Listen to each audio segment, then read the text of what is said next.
It's in German. I'm really hacking that big time. It's actually called the pallet collector. Most of the people I know call it the pallet mover. But basically, I had someone ask in one of my videos. I do all the fabric videos, and they're asking about this unit. So I figured I'd do a quick rundown. There's not a whole lot to this guy, honestly. The way it works, we'll just kind of do a layout to give you an idea. Obviously,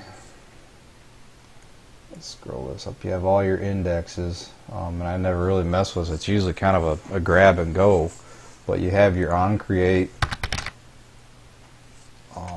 which, like any other script, you have to make sure it's in your actual scripts. So just to give you an idea, if you're new to this, guys, you go to your map, you're gonna have your scripts, and right there he is.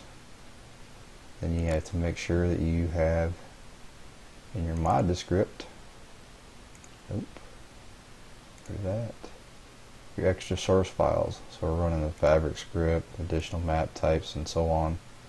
So you'd have to make sure you're calling that file in your mod script. You have to make sure it's all spelt right, caps are correct as well.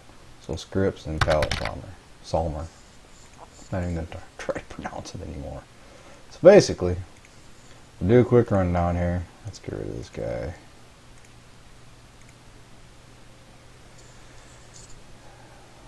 This guy can kind of be thrown anywhere. I threw him in the map. I was actually moving wool around with it. I did another video. If you want to check that out on the actual wool pallet, you can actually spawn it in the game itself rather than using the mover. It tends to work a little better. So basically, like I said, you have all your indexes. I never mess with any of this stuff because it's all set to go, but I mean, obviously there's a safety zones for, so you have 0, 1, 2, 3, 4. The lamp index, I'm assuming that would be 0, 1, 2, 3, and 0, 1, so that's your lamp. And I've never messed with this must be the roller, how high and low it actually off the ground is. Like I said, I have not messed with it. And then your roller spawner is 0, 0, so that would be 0, 0. Your safety zone index is 4, so it's 0, 1, 2, 3, 4. And it's basically anytime you walk in that area, it's going to keep that pallet mover from doing anything, or the pallet collector, they're calling it. Spawner trigger index 0, 1, so that'd be 0, 0, 1. So that'd be your actual trigger.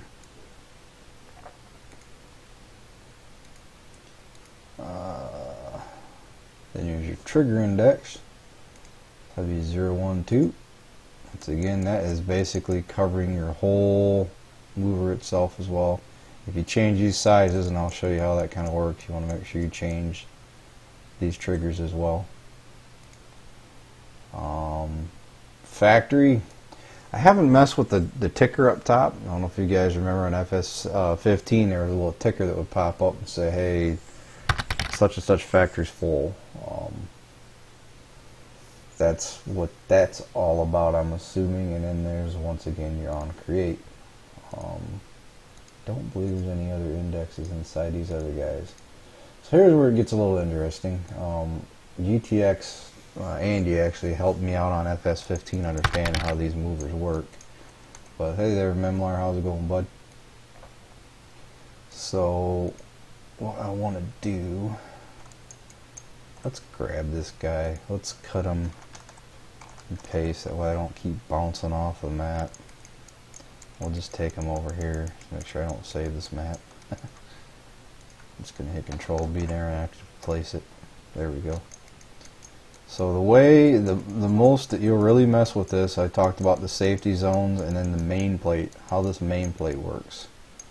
Let's make our screen a little bigger. Hey, Alan. Alan McFears, how's it going?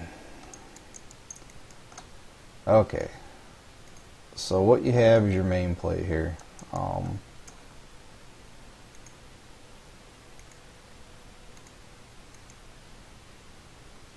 Scroll this up so you can actually see it. This one actually has 19 plates on it. A little bit of an overkill. It's nice for the big truck to pick up all the different pallets. But anytime you start adjusting these plates, you have to make sure this matches up. And basically it doesn't count the first plate, it's only the main plate. So there's 1, 2, 3, 4, 5, 6, 7, 8, 9, 10, 11, 12, 13, 14, 15, 16, 17, 18, and 19. So if you start deleting stuff out of here, it's just as simple as fixing that number. So now we would have main plate. We have 1, 2, 3, 4, 5, 6, 7, 8, 9, 10, 11, 12. So you'd want to come in here and change that width to 12. That's the most important thing, or you're going to have errors. It's not going to work right. The other key factor here is how these move. So obviously you have your first plate, second plate, third, fourth, fifth, and so on. Now what you have to watch is these guys are going to shift. So what's going to happen is going to move in the order of what you put them here. So once again, from the top down. So you have to kind of plan this out, because if you start crisscrossing, your pallets are going to be crisscrossing all over the place. So what I usually do is I just move down on a line and then shift over and so on. So basically once it gets down to the end, it just shifts right over. So what will happen, the pallet will come down, it'll shift over, and then move this way. And once again, you get down here and you can just add it that way. And like I said, all you have to do is you can duplicate these plates. Simple as hitting Control D, and then it's pretty simple to look at your numbers. So -8 is a Z transformation, -6, so this one's going to be a -4. It's going in increments of 2. And you can change the size depending on your pallets. You can change the size of these guys as well, but then you have to start messing with the spacing and everything as well. I mean, that's just basic GE stuff, so I shouldn't have to really go over that too much, guys. But like I said, that's the basics of it. Like I said, you just come right down. You can just keep adding these plates. Control D, and this will be a -2. You hit Control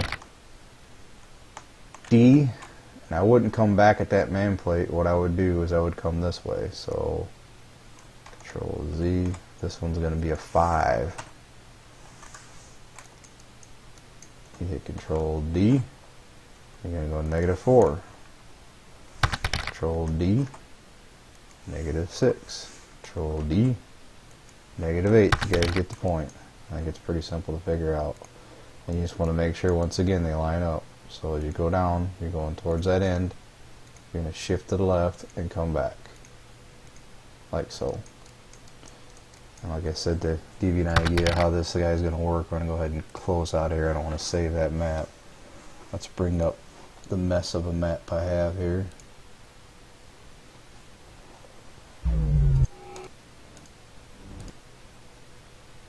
Hopefully these things aren't going nuts. I might have to actually go in and add some product. But the potato chip one should be functioning. Better yet, maybe we'll go look at the salsa.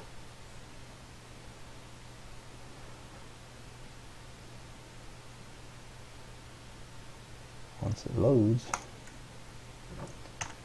So let's go over to ketchup and salsa factory real quick. These guys don't have too much going on. Looks like we have plenty of products. What we'll do is we'll just go ahead and, this guy is about the same. Let's go take, I think the potato chips are a little bit of a mess. Just go look, see what it looks like. I got pallets all over the place. Probably don't have as much product. Yeah, we'll go back to the ketchup. So basically, like I was saying, the safety zone stuff, you see the red light up there, it's not going to want to move pallets when you're in that zone. So you want to stay out of there. But what's going to happen is these pallets are going to move down, like so. You're going to move across, you're going to come down this way, and you're going to shift that way, and so on, back out, and then I even have an auto sell perfect produce trigger. Let's go ahead and crank up the time here. You got to give fabric a little bit of time to move because the pallets only move so fast.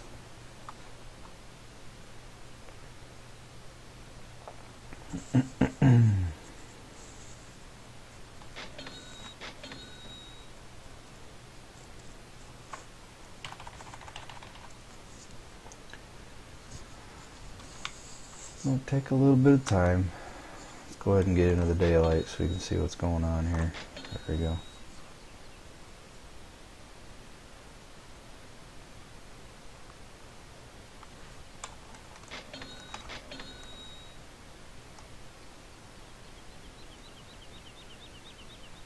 Oh, pallets are full.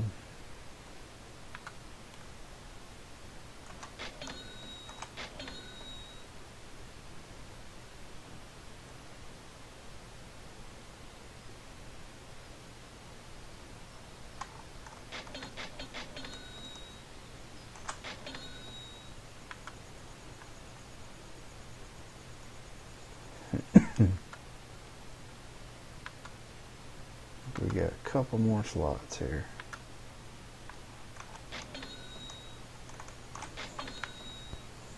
As we get down,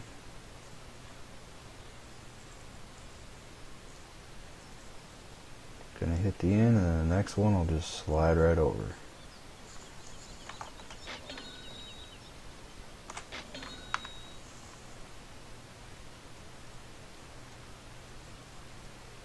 See? Now if I step in the way, see, it's going to stop. You don't want to do that because it can mess up fabric as well if you start doing that, especially with time cranked up. That's pretty much the basic on that. We'll go back, and I kind of jumped ahead. Let me go back and show you again how to mess with the triggers. It's pretty basic as well. It's as simple as I don't want to do that because that's a basic map. Do not want to save. Bring on my Westbridge map here.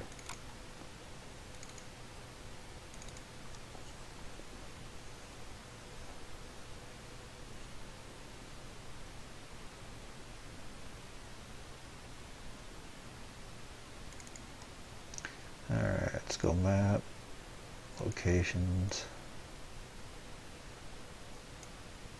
factories, sawmill, fabric, pallet collector, F. Okay.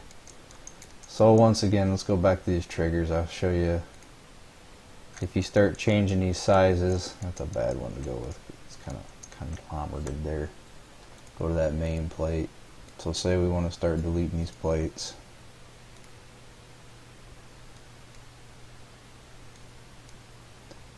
You can actually hold shift and just select. So if we delete just that row, in fact, let's go ahead and delete the whole next row as well. We delete them, guys. So the first thing we need to make sure we do is count our plates. And it's it's simpler to do it this way. So we have 1, 2, 3, 4, 5, 6, 7. So we have to change our width to 7, like so. Then you're going to want to look at your triggers.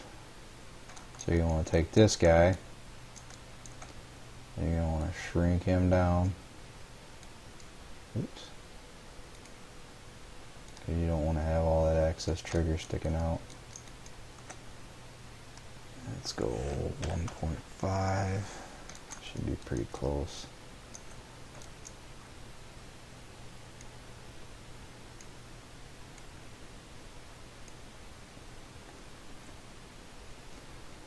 You just want to get it, somewhat close. Don't move it this way, just move it side to side. Then you get your safety zone as well. You want to crank it down. Crank this down. Come on over. Up.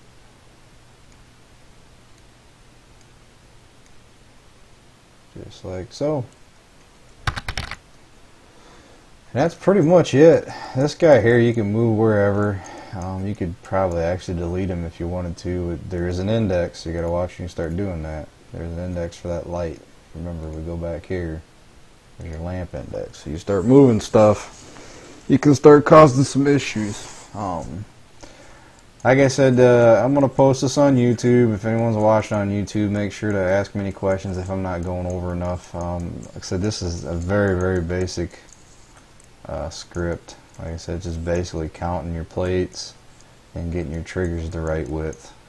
That way you're not, like I said, there's no reason if you're standing over here to stop that pallet mover. So that's why you want to shrink that trigger down a little bit. So that's pretty much it. Once again, guys, if you're watching live, hang out. I'll jump back on Twitch in a little bit. Won't leave you hanging. And we'll get some gameplay in here. I'll be right back, guys. If you're on YouTube, we'll see you next time.